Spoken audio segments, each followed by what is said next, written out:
Welcome students, my name is Prachi Kanchan और आपका मेरे चैनल में बहुत बहुत स्वागत है।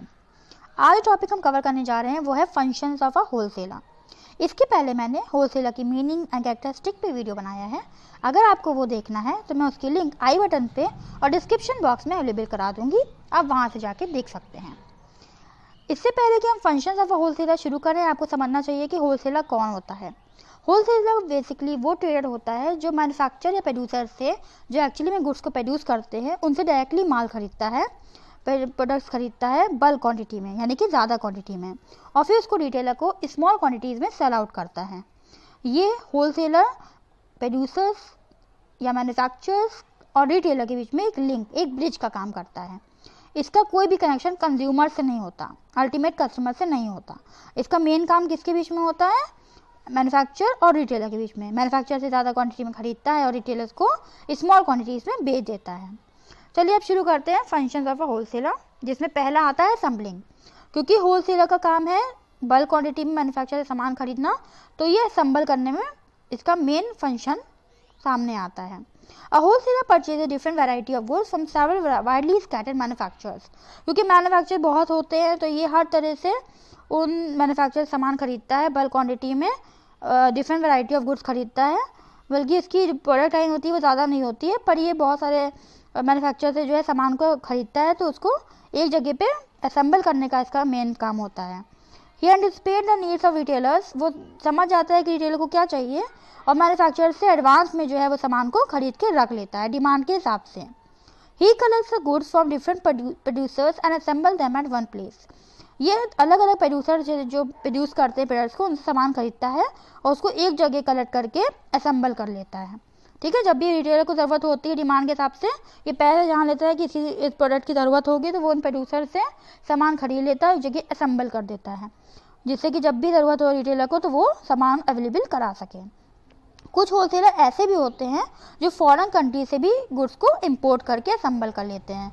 मतलब वो हर तरह के मैन्युफैक्चरर से जो प्रोडक्ट्स उनके जिस प्रोडक्ट में वो इंटरेस्टेड होते हैं, उससे वो उन सारे प्रोडक्ट्स को जो है वो बल्क क्वांटिटी में खरीद लेते हैं अलग अलग जगहों से, और फिर उसको कलेक्ट करके असेंबल कर लेते हैं। और जब रिटेलर को ज़रूरत होती है तो वो रिटेलर को वो प्रोडक्ट्स, वो गुड्स अवेलेबल करा देते हैं। कई बार फॉरेन कंट्री से भी ये काम, इंपोर्ट करने का काम वो करते हैं कि प्रोड्यूसर जो फॉरेन कंट्री में होते हैं उनसे वो सामान कलेक्ट कर लेते हैं और उनको असेंबल कर लेते हैं, जिससे रिटेलर जब भी मांगे तो वो उनको दे सके। दूसरा काम आता है डिस्पर्सिंग। सबसे बड़ा काम है कि होलसेलर क्या करता है, डिस्पर्स करने में सामान को बहुत अहम भूमिका निभाता है। क्योंकि रिटेलर जो होते हैं वो बहुत जगह पे, बहुत भारी तादाद में होते हैं, बहुत जगह बिखरे हुए होते हैं, तो ये क्या करता है, सामान को ज़्यादा से तादाद में उन रिटेलर के पास पहुँचाता है। पहले तो ये प्रोड्यूसर से असेंबल करता है, कलेक्ट करता है सामान को, उसके बाद जो बिखरे हुए रिटेलर्स होते हैं पूरी कंट्री में, उनको ये जो असेंबल गुड होते हैं वो प्रोवाइड करता है, डिस्ट्रीब्यूट करता है। तो wholesaler distribute the assemble goods among retailer scattered all over the country. ठीक है, और जो पूरी कंट्री में जितने भी रिटेलर होते हैं जो बिखरे हुए हैं, उन सबको ये सामान क्या है, जो होलसेलर है वो अवेलेबल कराता है। ठीक है, he sells goods in small lot to retailer according to their choice। Retailers की चॉइस के हिसाब से वो उनको सामान जो है अवेलेबल कराता है। ही बेचता है, मतलब he keeps the retailer supply with different variety of goods. ये अलग अलग वैरायटी के गुड्स जो है वो रिटेलर को अवेलेबल कराता है। Many wholesalers send their salesmen to take orders from the retailers. कई होलसेलर ऐसे भी होते हैं जिन्होंने लोग रखे होते हैं, अपने सेल्समैन रखे होते हैं जो रिटेलर से ऑर्डर्स लेते हैं। ऐसे ही प्रोड्यूसर्स के लिए भी करते हैं कि जो प्रोड्यूसर होते हैं जब उनको सामान लेना होता है बल्क क्वांटिटी में, तो अपने लोगों को अपनी ट्रांसपोर्टेशन ये सब अवेलेबल करा के वो सामान ले आते हैं। तो बहुत बेनिफिशियल होता है प्रोड्यूसर्स के लिए भी और रिटेलर्स के लिए भी।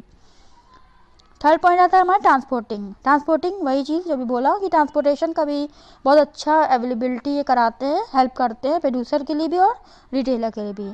A wholesaler provides facilities for the transportation of goods from the producer to his godown। ठीक है, होलसेलर क्या होता है, ये ट्रांसपोर्टेशन की भी फैसिलिटीज़ को जो है वो फैसिलिटेट करते हैं, ट्रांसपोर्टेशन को भी अवेलेबल कराते हैं प्रोड्यूसर को, जिससे कि जो भी सामान ये खरीद रहे होते हैं वो अपने गोडाउन तक लाने में अपना ट्रांसपोर्टेशन जो है वो अवेलेबल कराते हैं, जिससे प्रोड्यूसर आराम से सामान जो है वो इनके गोडाउन तक पहुंचा दें, अपना ट्रांसपोर्ट जो है वो अवेलेबल करा देते हैं। He also send goods to retailer in far flung areas, और कई बार जो रिटेलर्स होते हैं जो बहुत दूर दूर एरियाज में रह रहे होते हैं उनको भी ये सामान जो है वो ऐसे डिलीवर कराते हैं अपनी ट्रांसपोर्टेशन की सर्विसेज दे के।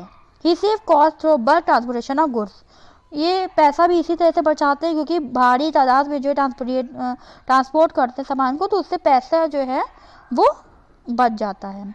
सम wholesaler maintain their own vehicle for this purpose, कुछ होलसेलर जो होते हैं वो अपनी व्हीकल्स, अपने ट्रांसपोर्टेशन सर्विसेज खुद ही, उनके पास गाड़ी होती है जिससे वो प्रोड्यूसर सामान लेते भी हैं और रिटेलर को सामान देते भी हैं। तो खुद ही व्हीकल्स उनके पास होती हैं जो ट्रांसपोर्टेशन के लिए वो यूज़ करते हैं। ठीक है। फोर्थ आता है वेयर हाउसिंग। जब सामान प्रोड्यूसर बनाता है तो ऐसा नहीं है कि कंज्यूमर डायरेक्टली उसको परचेज करने के रेडी होता है, बनाने से लेके उसको अल्टीमेटली कंज्यूम करने तक एक लंबा पीरियड होता है। तो अगर सामान को सही से रखा नहीं जाएगा तो वो ख़राब हो जाएगा या फिर उसमें कोई डैमेज हो जाएगा या कोई और तरह की प्रॉब्लम उसके साथ आ जाती है। तो सबसे बड़ी चीज़ होती है उसको वेयर हाउस, स्टोरेज प्रोवाइड करना। तो ये जो होलसेलर होता है वो वेयर हाउसिंग की भी फैसिलिटी जो होता है वो प्रोवाइड करता है। और wholesaler keeps a large stock of goods for retailers, क्योंकि बेसिकली होलसेलर जो होता है वो ज़्यादा अमाउंट में बल्क में सामान रखता है रिटेलर्स के लिए। He ensures that goods are available to the retailer at all times, तो ये कोशिश करता है कि रिटेलर्स को हमेशा जब भी उनको ज़रूरत हो वो सामान उनको अवेलेबल करा सके। Retailers can replenish their stock from time to time by purchasing goods from the wholesaler, retailer जो है वो टाइम पे अपना जो स्टॉक होता है उसको रिप्लेनिश करते हैं सामान खरीद के। जैसे उनको लगता है कि अब सामान ख़त्म हो गया तो वो और स्टॉक जो है वो होलसेलर से ले लेते हैं और होलसेलर उनकी डिमांड के हिसाब से, उनकी चॉइस के हिसाब से पहले से ही बल्क में सामान रखता है। तो जब भी रिटेलर की ज़रूरत होती है तो वो स्मॉल स्टॉक्स में जैसा रिटेलर का चॉइस होती है उसके हिसाब से उसको सेल आउट करता है। The wholesaler helps to stabilise prices by adjusting supply according to demand, wholesaler जो है वो प्राइस को स्टेबलाइज करने में भी बहुत अहम भूमिका निभाता है क्योंकि जैसी सप्लाई आती है डिमांड के हिसाब से वो चीज़ें या गुड्स जो होते हैं वो उनको अवेलेबल करा देता है। तो प्राइस बढ़ने का जो एक डर होता है उसको भी ये कई हद तक कम कर देता है, प्राइस को स्टेबलाइज करने में बहुत अहम भूमिका निभाता है। Many wholesaler maintain their own warehouses for storing goods, अब नॉर्मली जो होलसेलर होता है वो जानता है कि वो सामान जो है वो बड़ी तादाद में ख़रीदेगा तो वो वेयर हाउसिंग की जो फैसिलिटी है वो अवेलेबल कराता ही है क्योंकि उसको सामान कहीं ना कहीं स्टोर करके रखना होगा जहाँ से रिटेलर उसको बाद में खरीद लेता है।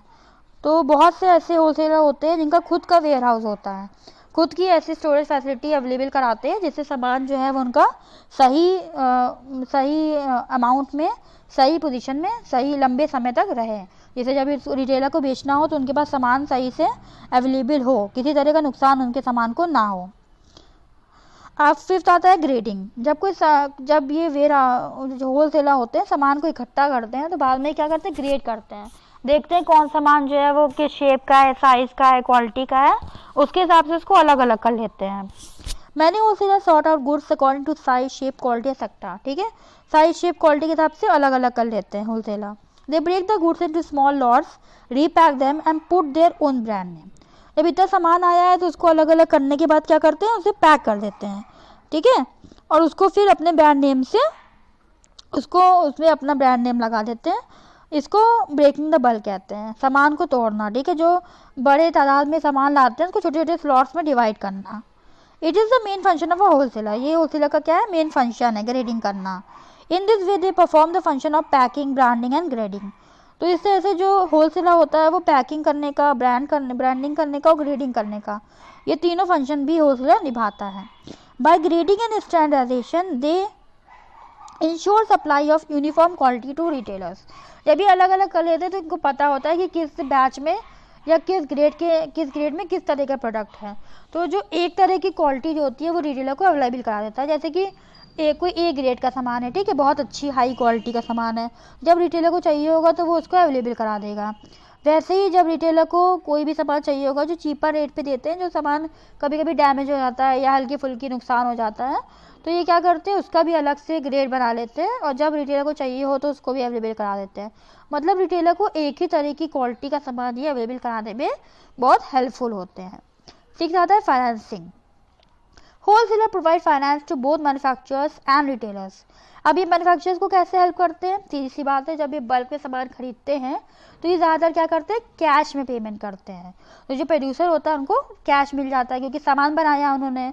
अब वो सीधे कंज्यूमर तक या रिटेलर्स को ढूंढेंगे नहीं कि रिटेलर्स को पूरी कंट्री में ढूंढ रहे हैं कि हमारा सामान खरीद लीजिए, तो वो होलसेलर ही काम कर देता है इनके लिए। होलसेलर क्या करता है कि सामान खरीद लेता है, उसको कैश दे देता है, तो मैन्युफैक्चरर्स को हेल्प कर देते हैं, फाइनेंस कर देते हैं। फिर रिटेलर की बात आती है, तो रिटेलर को क्या करते हैं, क्रेडिट पे भी सामान देते हैं कई बार, तो बहुत तरह से हेल्प करते हैं फाइनेंसिंग में। They often buy goods from manufacturer on cash basis and even make advance payments. क्योंकि पैसे की तो कमी होती थी, क्योंकि होलसेलर है तो इनका मेन काम ही है बल्क में खरीदना, तो इनके पास पैसे होते हैं, इतने होते हैं कि कभी कभी एडवांस में भी पेमेंट जो प्रोड्यूसर मैन्युफैक्चर होता है उनको कर देते हैं। Wholesaler generally sell goods to retailer on credit. ज़्यादातर ये देखा गया है जो होलसेलर होते हैं जब रिटेलर को देते हैं, क्योंकि रिटेलर क्या होता है, स्मॉल क्वांटिटी में लेते हैं, जैसे जैसे उनको उनका सामान डिमांड होती है, जैसे जैसे उनका सामान जो होता है वो सेल आउट होता है, वो आके इनसे और परचेज कर लेते हैं। तो क्या होता है, ज़्यादातर देखा गया कि होलसेलर जो रिटेलर को सामान देते हैं, प्रोडक्ट सेल करते हैं, वो क्रेडिट बेसिस पे करते हैं। पर जब मैन्युफैक्चरर से ये डील करते हैं तो ये कैश देते हैं, ठीक है, कभी कभी एडवांस भी दे देते हैं। इस तरह से ये क्या करते हैं, होलसेलर मैन्युफैक्चरर्स को और रिटेलर दोनों को फाइनेंसिंग में भी हेल्प करते हैं। ये बहुत बड़ा फंक्शन इनका फाइनेंसिंग भी आता है। 7 आता है रिस्क बियरिंग। जब इतना पैसा ये लगा रहे हैं सामान खरीदने में, तो मेन सी बात है कि रिस्क ये बहुत ज़्यादा बेयर करते हैं। A wholesaler serve as a shock absorber, ठीक है, शॉक अब्जॉर्वर के रूप में ये काम करते हैं। अगर समझ लीजिए कोई इन्होंने सामान खरीद लिया बल्क में कि शायद इसकी डिमांड अब फ्यूचर में बढ़ेगी और ज़रूरत पड़ेगी रिटेलर को, पर ऐसा हुआ नहीं, डिमांड चेंज हो गई, जैसा एंटिसिपेट किया था वैसा हुआ नहीं, तो अब उसका नुकसान किसको झेलना पड़ेगा, रिटेलर को झेलना पड़ेगा। He bears the risk of changes in demand and damage to goods during storage. अगर किसी भी तरह का डिमांड में चेंज आ गया, उसका भी रिस्क किसको बेयर करना पड़ता है, होलसेलर को। या फिर कोई भी सामान स्टोरेज में जब रखा तो वो ख़राब हो गया, तो उसका भी किसको नुकसान झेलना पड़ता है, होलसेलर को। मतलब होलसेलर वो इंसान है या वो ट्रेडर है जो बल्क में सामान खरीदता है, फैसिलिटेट करता है, मैन्युफैक्चर को भी करता है और रिटेलर को भी करता है, पर जो रिस्क होता है वो खुद बेयर करता है। ज़्यादातर रिस्क ये खुद बेयर करता है कि अगर डिमांड बदल गई तो भी उसको नुकसान है, और अगर कोई सामान स्टोरेज में ख़राब हो गया या कोई भी तरह का डैमेज आ गया तो भी इसको ही नुकसान है, ठीक है। He also bear the risk of bad debts by granting credits to the retailers. जब इन्होंने सामान रिटेलर को दिया तो कई बार ऐसा होता है कि रिटेलर पेमेंट ही नहीं कर पाता, तो इनका पैसा अटक जाता है, तो ये भी इनको एक नुकसान है कि हमें सामान बेच दिया और हमें पैसा नहीं मिला। A wholesaler therefore faces many risks by buying and storing goods in bulk।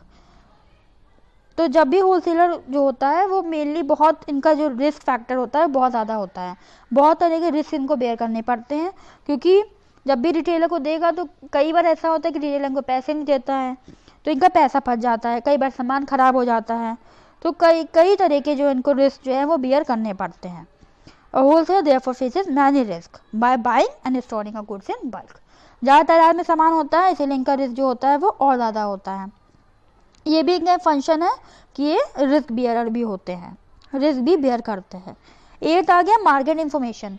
जब आप कनेक्शन बना रहे हैं, एक ब्रिज के रूप में काम कर रहे हैं मैन्युफैक्चरर के बीच में और रिटेलर के बीच में, तो आपको बहुत सी इन्फॉर्मेशन पता चल जाती है। जैसे कि मैन्युफैक्चरर को आप बता सकते हैं कि मार्केट में डिमांड क्या चल रही है, रिटेलर उनसे किस चीज़ की डिमांड कर रहा है, क्योंकि रिटेलर डायरेक्टली किससे जुड़ा होता है, कंज्यूमर से, तो कंज्यूमर की डिमांड जो है वो इनको रिटेलर के ज़रिए पता चल जाती है, वो ये मैन्युफैक्चरर्स को, प्रोड्यूसर को भी बताते हैं और रिटेलर्स को भी फैसिलिटेट करते हैं।